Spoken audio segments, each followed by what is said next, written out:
शुरुआत अपने से करें। याद रखो, अगर आज आपने पड़ोसी के घर नमकीन भेजा है तो कल पड़ोसी के यहां से मिठाई आएगी। अगर आज आपने पड़ोसी के घर नमकीन भेजा है, कल आपके यहां पड़ोसी के यहां से मिठाई आने वाली है। और आज आपने पड़ोसी के यहां पत्थर फेंका है तो कल वहां से गोली आने वाली है। इसके लिए तैयार रहना चाहिए। शुरुआत अपने से करो। अपने घर की दीवारों को इतना ऊंचा मत बनाओ कि बाजू से गुजरता हुआ आदमी ही दिखाई ना दे। अपने घर की दीवारों को इतना ऊंचा मत बनाओ कि उसके पास से निकलता हुआ आदमी ही दिखाई ना दे। और अपने घर के आंगन में एक ऐसा पेड़ जरूर लगाओ जिसके फल आप भले ही खाएं, पर जिसकी छाया कम से कम पड़ोसी को मिल सके। शुरुआत आपसे होगी। शुरुआत अपने आप से होगी, अपने आप से करना चाहिए।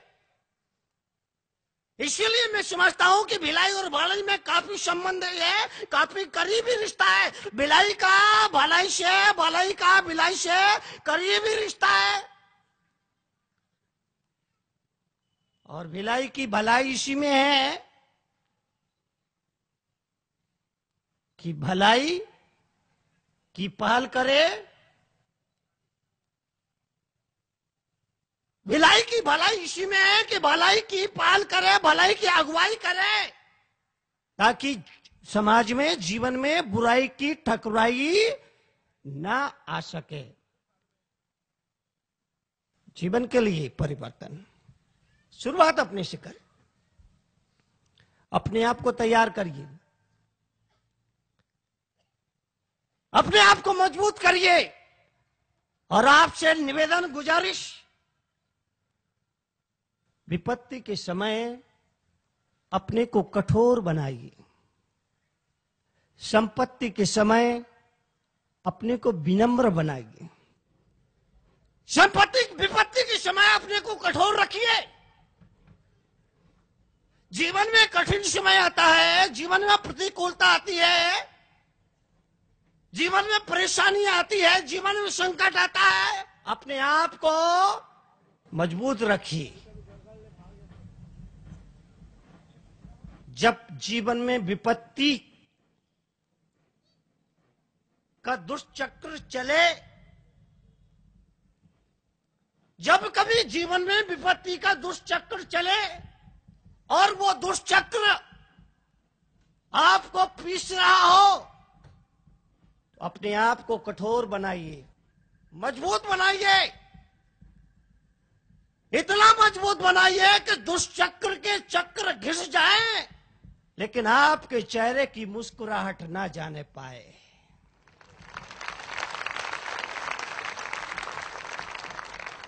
इतना मजबूत बनाइए, इतना मजबूत बनाइए कि विपत्ति के दुष्चक्र के चक्र घिस जाएं, लेकिन आपके चेहरे की मुस्कुराहट ना जाने पाए। ध्यान रखो, जीवन में दुख आए, संकट आए, परेशानी आए, तकलीफ आए, उसे दुनिया को मत बताना। ये दुनिया बड़ी जालिम है। रो रो करके तुम्हारे दुखों को पूछेगी और हंस हंस करके दुनिया को बताएगी। तुम्हारे दुखों को, तुम्हारे दर्दों को, तुम्हारे जख्मों को, तुम्हारी तकलीफों को रो रो करके तुमसे पूछेगी और फिर दुनिया को हंस हंस करके सुनाएगी। इसीलिए दुनिया के सामने अपने दुख दर्द बयां मत करो, क्योंकि हर आदमी डॉक्टर नहीं है जो तुम्हारे दर्द का इलाज कर दे। मजबूत बनाओ। विपत्ति के समय अपने आप को मजबूत बनाओ। संपत्ति के समय अपने आप को कोमल बनाओ। अभी तो उल्टा होता है।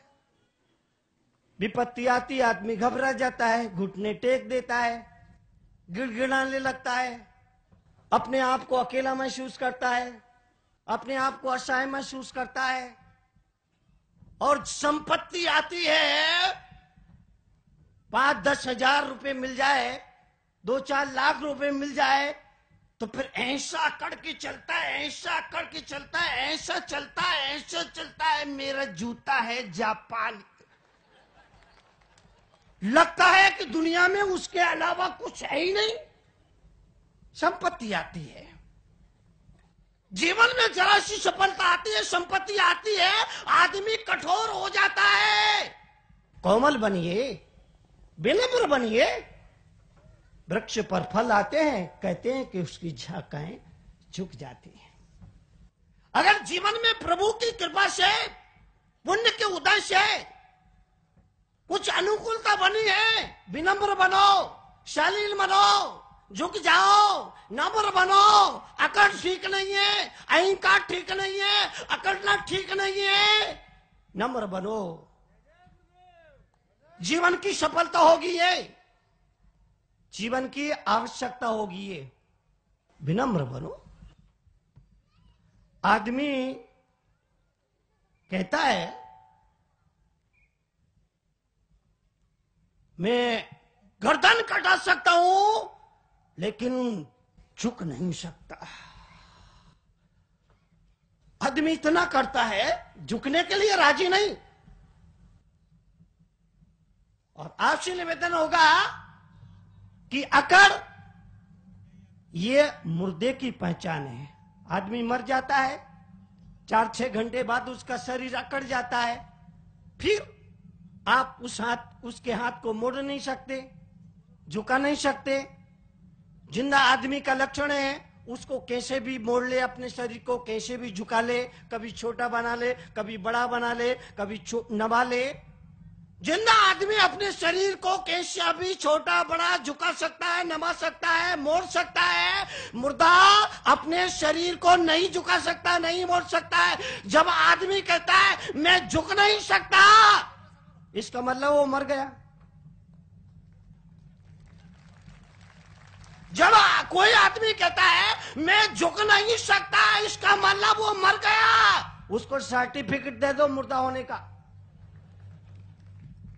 क्योंकि जिंदा आदमी का लक्षण है वो झुक सकता है, वो नम सकता है, वो मुड़ सकता है, अपने आप को झुका सकता है, अपने को छोटा बना सकता है। विपत्ति के समय में अपने को कठोर बनाइए।